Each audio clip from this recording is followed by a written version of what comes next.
Berita Al-Hijrah 1 Muharram 10 Ogos. Kerajaan teliti pemberian visa umrah. Juga lelaki maut selepas pulang dari masjid.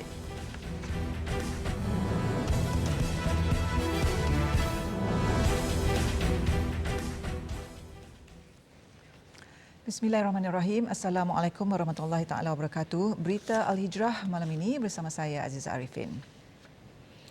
Kerajaan sedang meneliti pemberian visa umrah dan pelancongan kepada umat Islam yang bercadang untuk mengerjakan ibadah tersebut dalam tempoh terdekat. Menteri di Jabatan Perdana Menteri Hal Ehwal Agama, Datuk Dr. Zulkifli Mohamed Al-Bakri berkata, keputusan mengenainya akan dimaklumkan apabila segala maklumat lengkap berkaitan isu visa diperoleh.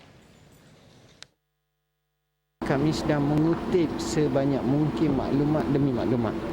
Dan sebenarnya isu ini kita perlu melihat keseluruhannya berkenaan dengan visa-visa yang disebut sebagai visa pelancongan yang kemudian baru boleh apply visa umrah ketika berada di sana. Jadi kemungkinan kita akan tengok lebih dekat lagi bagaimana jika sekiranya kita boleh sekalikan sebagai contoh visa pelancongan bersama dengan visa umrah agar perkara ini tidak timbul bila kita pergi sana kita tak dapat buat umrah.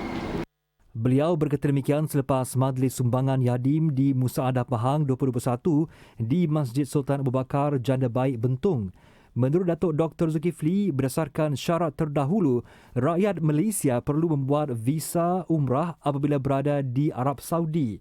Sekiranya kedua-dua visa tersebut dapat dibuat di Malaysia, ia lebih memudahkan rakyat negara ini untuk ke Tanah Suci Mekah. Menurutnya, kerajaan telah dikunjungi Duta Arab Saudi dalam usaha menyelesaikan hal ini namun masih belum mendapat keputusan muktamad. Datuk Dr. Zulkifli memberi jaminan keputusan mengenainya akan dimaklumkan setelah mendapat satu maklumat lengkap. 1 Ogos lalu, Kerajaan Arab Saudi telah membuka kembali pintunya untuk pelancong dari 49 negara dan menarik balik sekatan kemasukan bagi pemegang visa pelancongan. Syarat dan peraturan untuk mendapatkan visa pelancong dan memasuki Arab Saudi termasuklah imunisasi penuh dengan vaksin yang diluluskan kerajaan negara itu. Pelancong dan pelawat dari 49 negara termasuk Malaysia layak untuk memohon e-visa yang membolehkan mereka menunaikan umrah dan mengikuti pelbagai aktiviti pelancongan di seluruh negara itu. Kementerian Kesihatan Malaysia KKM memberi amaran akan mengambil tindakan tegas terhadap mana-mana individu yang memalsukan sijil vaksinasi COVID-19 termasuk yang mencetak sijil digital vaksinasi daripada aplikasi MySejahtera. Timbalan Menterinya Datuk Dr. Noor Azmi Ghazali menegaskan bahagian penguatkuasaan KKM memandang serius perkara itu. Sekarang ni timbul penipuan sijil sebab nak dapatkan. Itu satu kesalahan lah sebenarnya, kan? Dan kita akan siasat kalau macam tu di mana dan terperinci, kan? Dan Kementerian Kesihatan akan lebih berhati-hati, kan? Dan penguatkuasa akan lebih berhati-hati bila cek akan ketulinan perkara ni. Menurut Datuk Dr. Noor Azmi, beliau akan membawa perkara tersebut ke Mesyuarat Khas KKM bagi membincangkan kaedah atau cara yang boleh memantapkan dan mengesan kejituan sijil vaksinasi. Ini kerana terdapat kebimbangan sijil digital vaksinasi dicetak dan dipalsukan dengan pelbagai cara untuk golongan tertentu mengambil kesempatan di atas kelonggaran prosedur operasi standard SOP yang diumumkan kerajaan kemarin. Datuk Dr. Noor Azmi berkata demikian kepada media selepas meninjau program vaksinasi berpusat warga pendidik dan sokongan di Dewan Ibnu Khaldun Sekolah Menengah Kebangsaan SMK Abu Bakar Al-Bakir di Baganserai hari ini.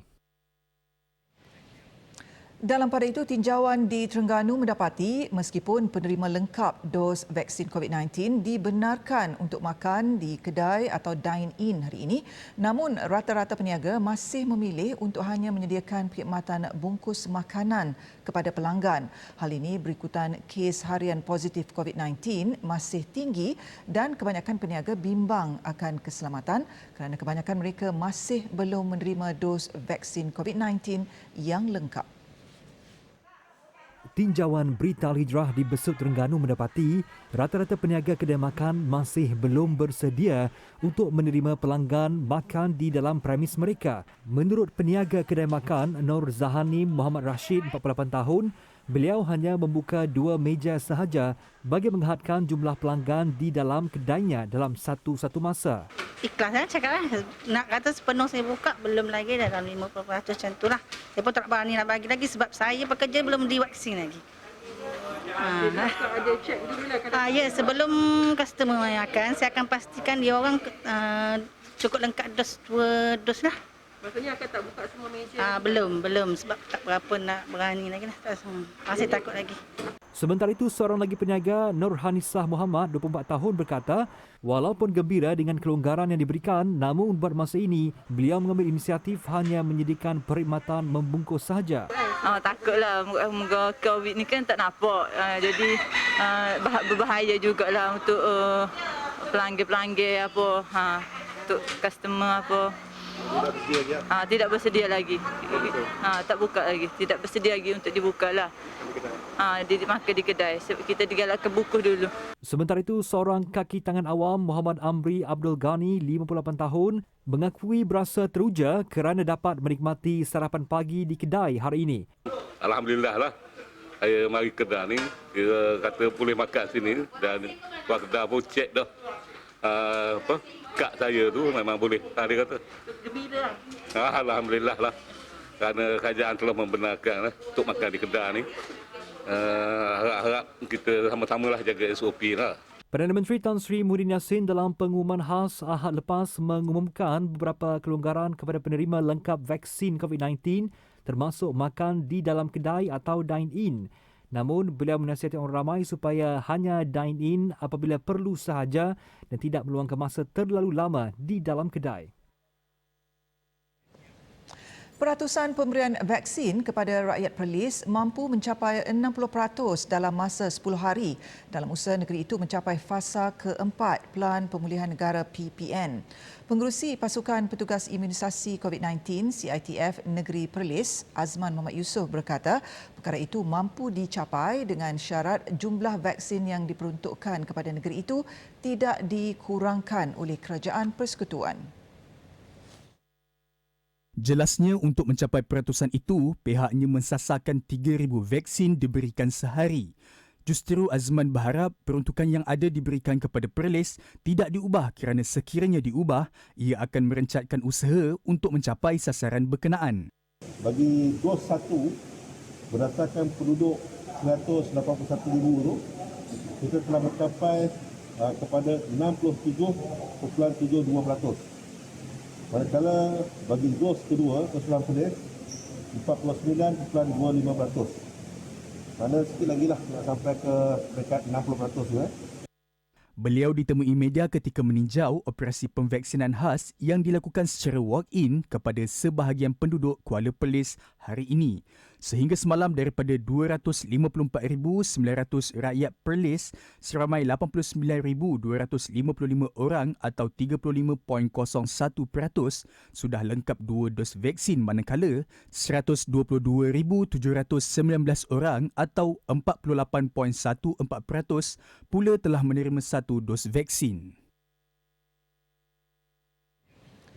Mayat seorang lelaki berusia 48 tahun ditemui terbaring di dalam sebuah kebun kira-kira 50 meter dari rumahnya di Kampung Bukit Cempaka, Kuala Nerus. Turut ditemui selipar dan baju mangsa bersebelahan mayat mangsa. Mayat mangsa ditemui kira-kira jam 6 petang semalam oleh kakaknya yang curiga apabila adiknya tidak pulang ke rumah setelah ke masjid berhampiran untuk menunaikan solat asar. Ketua Polis Daerah Kuala Terengganu, Assistant Commissioner Abdul Rahim Madin ketika dihubungi mengesahkan kejadian tersebut. Punca kematian mangsa masih dalam siasatan pihak polis dan setakat ini kes diklasifikasi sebagai mati mengejut. Mayat mangsa kemudian dibawa ke Hospital Sultanah Nur Zahirah Kuala Terengganu untuk siasatan lanjut. Perangi COVID-19, hijrah yang dituntut.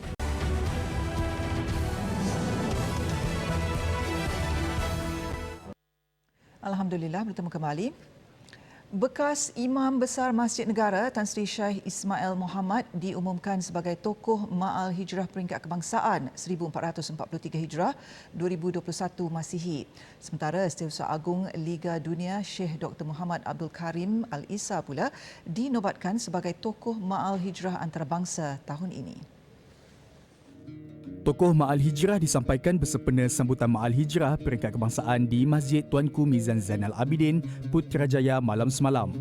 Tan Sri Syekh Ismail yang juga Hakim Majlis Tilawah Al-Quran Peringkat Kebangsaan dan Antarabangsa merupakan tokoh ikon Al-Quran yang sentiasa memberi sumbangan ke arah penghayatan, pengamalan dan pembudayaan disiplin ilmu Al-Quran demi kemajuan agama, ummah dan negara. Dalam masa yang sama, beliau juga sebahagian daripada ahli jawatankuasa mentahsih Al-Quran Kementerian Dalam Negeri KDN dan pengerusi jawatankuasa teks doa peringkat jabatan di Jabatan Kemajuan Islam Malaysia JAKIM serta pembaca doa dalam majlis-majlis rasmi. Pengumuman tokoh Ma'al Hijrah tahun ini disempurnakan Menteri di Jabatan Perdana Menteri Hal Ehwal Agama Datuk Dr. Zulkifli Muhammad Al-Bakri yang turut dihadiri Perdana Menteri Tan Sri Muhyiddin Yassin dan Timbalan Perdana Menteri Datuk Seri Ismail Sabri Yaakob. Bagi tokoh Ma'al Hijrah antarabangsa, selain menjadi Setiausaha Agung Liga Dunia, Syekh Dr. Muhammad Abdul Karim juga merupakan Penasihat Majlis Diraja Arab Saudi dan Presiden Kehormat Majlis Menteri Kehakiman Arab. Pemilihan kedua-dua tokoh dibuat berdasarkan sumbangan besar mereka memartabatkan syiar Islam pada peringkat nasional dan antarabangsa. Masing-masing membawa pulang hadiah wang tunai, pingat serta sijil penghargaan. Saban tahun umat Islam akan menyambut 1 Muharram sebagai bulan memperingati penghijrahan Rasulullah sallallahu alaihi wasallam. Tarikh istimewa itu turut diraikan stesen TV Islamik pertama negara, TV Al-Hijrah, sebagai hari ulang tahun penubuhannya. Dan pada 1 Muharram 1443 Hijrah ini, TV Al-Hijrah sudah melangkah tahun ke-11 bersiaran. Dengan tema bangkit bersama TV Al-Hijrah, ia jelas menunjukkan stesen TV Islami itu tidak terkecuali dalam berdepan dengan cabaran COVID-19. Namun dengan azam dan semangat dalam menyampaikan program ilmiah pertunjangkan keagamaan sebagai santapan rohani semasa pandemik, ia berjaya menarik lebih ramai penonton baharu sekaligus membuatkan TV Al-Hijrah terus kekal bersiaran. Penat, jatuh dan bangun semula. 3 perkataan yang menjadi kekuatan Ketua Pegawai Eksekutif TV Al-Hijrah, Namazi Haris, semasa bergelut dalam setiap hiruk pikuk cabaran semasa COVID-19 untuk bertahan sebagai sebuah stesen TV. Dengan berkat kesabaran dan usaha gigih seluruh kaki tangannya, beliau bersyukur kerana tidak ada pekerja yang terpaksa diberhentikan semasa pandemik. Alhamdulillah, 2 tahun kebelakangan ini TV Hijrah mencatatkan keuntungan yang positif. Dan kita mampu untuk membantu staf-staf kita. Kita mampu untuk membantu juga orang ramai melalui program CSR kita. Dan kita menjaga kemaslahatan masyarakat, menjaga kemaslahatan staf kita. Dan perkara-perkara ini satu perkara yang kita tak jangka. So dia ada hikmahnya di sebalik pandemik, di sebalik PKP ini, kerana orang ramai mencari kembali ilmu agama. Bukan itu sahaja, TV Al-Hijrah juga melakar kejayaan dengan berkongsi rezeki bersama masyarakat melalui pembayaran zakat syarikat semasa pandemik. TV Al-Hijrah juga kini berjaya meraih 2 juta pengikut di Facebook. Dalam pada itu, kaki tangan yang telah lama berkhidmat turut meluahkan rasa syukur di atas peluang dan rezeki untuk bekerja di TV Al-Hijrah. Bagi saya, bekerja di TV Hijrah ni adalah satu rahmat, yang mana saya pernah bekerja di 3 buah stesen dan walaupun tidak ada kemewahan di sini kan, tetapi apa yang saya dapat di sini adalah ilmu. Rasanya sangat bersyukur. Alhamdulillah, Allah bagi rezeki Kak Ros berada di TV Al-Hijrah adalah merupakan satu titik pergerakan dalam hidup yang sangat Kak Ros hargai, sangat Kak Ros bersyukur. Dekat sini Kak Ros banyak menimba ilmu untuk diri sendiri. Terasa rezeki itu berkat dan bertahan selama 11 tahun adalah rezeki yang sangat Allah beri, yang sangat rahmat. Walaupun dalam keadaan pandemik COVID-19 ini, TV Al-Hijrah masih lagi dapat mengekalkan pekerjanya seperti biasa. Walaupun dia syarikat yang lain banyak telah dibentikan kerja. Jadi saya bersyukur sangatlah walaupun dalam keadaan COVID ini. TV Al-Hijrah mula ditubuhkan pada 1 Muharram 1432 Hijrah dan telah menerbitkan pelbagai program popular, antaranya My Hashtag Quran Time, Assalamualaikum, Berita Al-Hijrah, Analisis, Cinta Ilmu dan banyak lagi. Pejam celik dah 11 tahun TV Al-Hijrah bersiaran dan sebenarnya bukan mudah untuk sesebuah stesen TV Islamik untuk terus kekal bertahan di dalam industri sehingga kini. Dan semua ini tidak akan berjaya tanpa sokongan anda. Terima kasih penonton setia TV Al-Hijrah. Tanpa anda, tiadalah kami di sini. Hanisa Hasanuddin, Berita Al-Hijrah.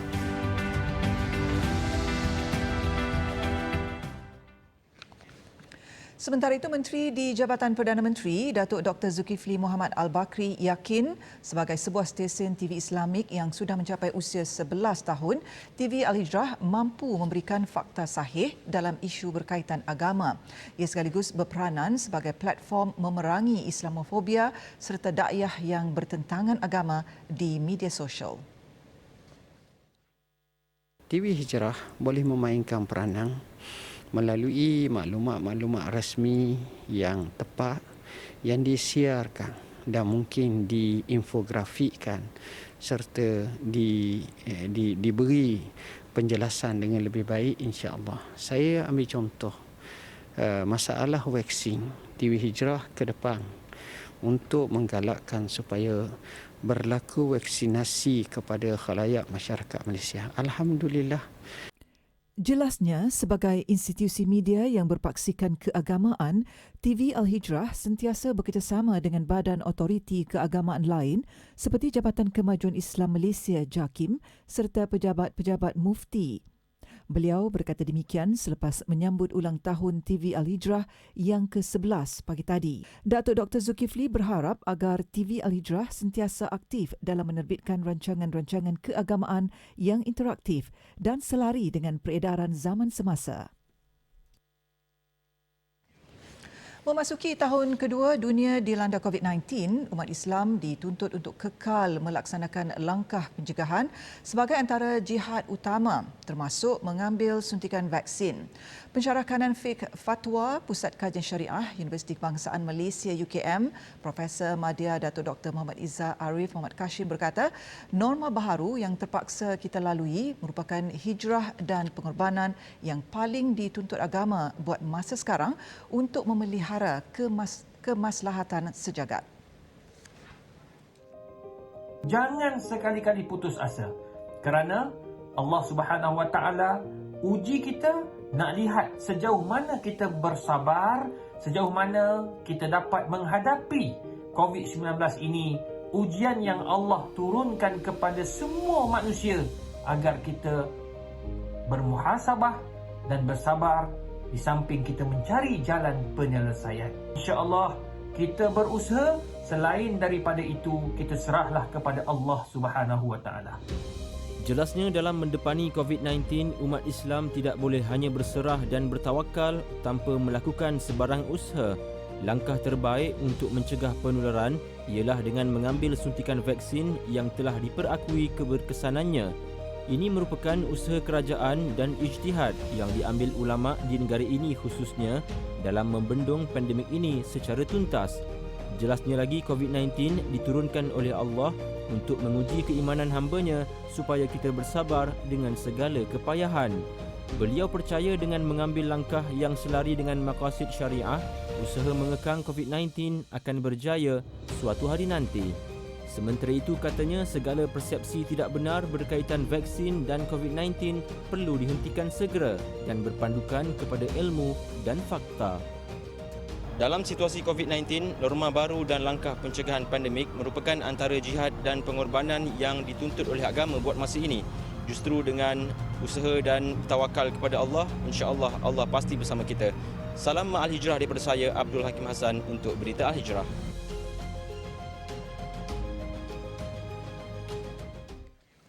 Skuad Hijrah Prihatin TV Al-Hijrah menyantuni pelbagai lapisan masyarakat yang terkesan dengan pandemik COVID-19 di sekitar Lembah Kelang dan Selangor. Ia termasuklah petugas barisan hadapan dan anak seni. Ketua Pegawai Eksekutif TV Al-Hijrah, Namanzi Haris berkata, pelancaran dan pelaksanaan program tanggungjawab sosial CSR Hijrah Prihatin itu bertepatan dengan tema ulang tahun Bangkit Bersama TV Al-Hijrah. Alhamdulillah hari ini saya bersama Bro-Bro Riders. Hari ini kita baru saja melancarkan program acara lapangan Hijrah Prihatin bagi menyantuni dan memberi sedikit bantuan kepada rakan-rakan ataupun masyarakat yang terkesan akibat daripada pandemik. Bersempena juga dengan sambutan ulang tahun ke-11 TV Al-Hijrah, kita merasakan dia masih yang sangat sesuai untuk kita melihat kembali, kita merisik kabar rakan-rakan masyarakat. Menurut Namanzi, usaha CSR bersempena awal Muharram dan ulang tahun TV Al-Hijrah yang telah dilaksanakan sejak Ramadan itu bakal diteruskan lagi secara meluas sehingga Disember 2021. Jelasnya, kali ini sebanyak 15 buah motosikal yang membawa imej TV Al-Hijrah akan membuat edaran ke projek perumahan rakyat termiskin PPRT di sekitar Lembah Kelang dan Selangor bermula 16 hingga 20 Ogos 2021. Antara bantuan yang disalurkan berupa barangan asas seperti beras, minyak masak, tepung gandum dan sebagainya. Memberi peluang kepada usahawan-usahawan industri kecil dan sederhana mempromosi produk-produk mereka di TV Al-Hijrah dengan harga mampu milik. Itu matlamat Bincang Niaga yang merupakan salah satu inisiatif Hijrah Prihatin yang dilancarkan hari ini.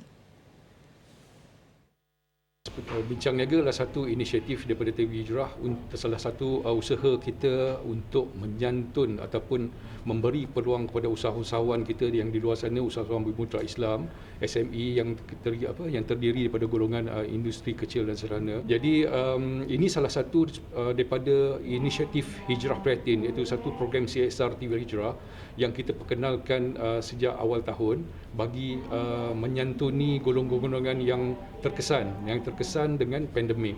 Selain itu, golongan peniaga kecil-kecilan dan sederhana PKS juga merupakan golongan yang terkesan akibat pandemik COVID-19 selain golongan B40 yang merupakan golongan yang berpendapatan rendah. Menurutnya, pakej-pakej disediakan dengan harga mampu milik adalah untuk melibatkan lebih ramai usahawan selain membantu perniagaan dengan keadaan pandemik COVID-19 yang belum berkesudahan. Platform yang disediakan bukan sahaja di televisyen, malah di platform media digital TV Al-Hijrah. Saudi benarkan remaja lengkap divaksin tunai umrah.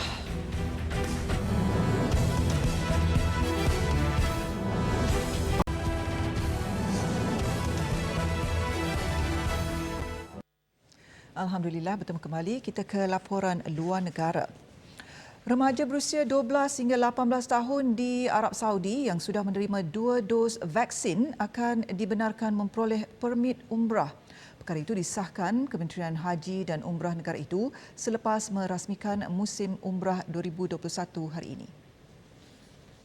Memetik laporan media tempatan Saudi Gazette, lebih daripada 13,000 permit dikeluarkan untuk kumpulan umur berkenaan bagi membolehkan mereka menunaikan umrah dan mengunjungi Masjid Nabawi.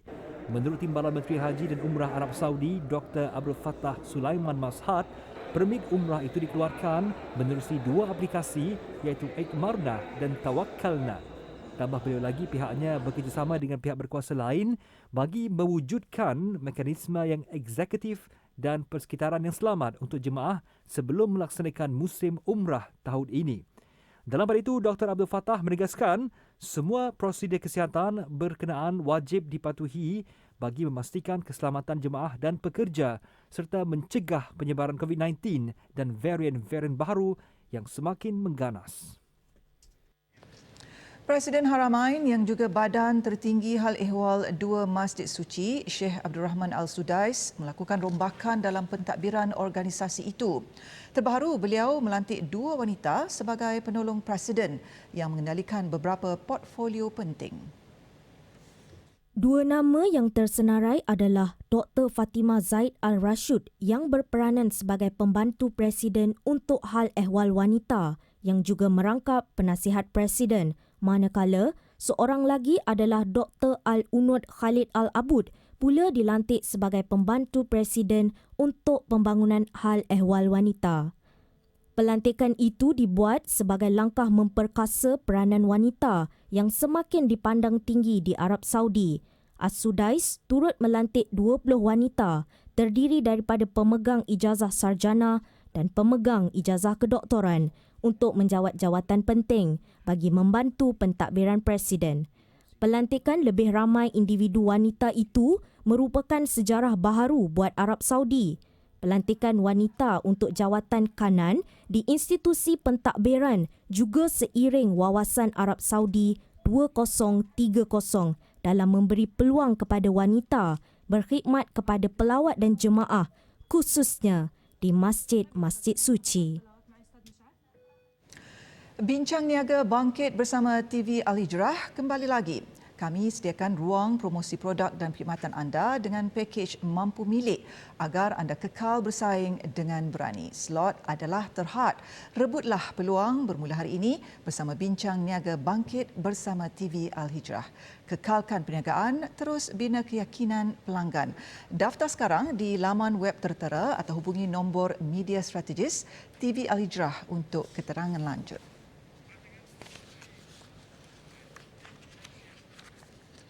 Dan laporan itu tadi mengakhiri berita Al-Hijrah malam ini. Jangan ketinggalan untuk menonton La Tahzan musim baharu yang bersiaran secara langsung setiap Selasa. Dan malam ini topik cukup istimewa, Kau Pergi Jua, bakal dikupas bersama panel Ustaz Roslan Muhammad. Sehingga kita bertemu lagi di lain siaran. Salam Al-Hijrah 1443 Hijrah.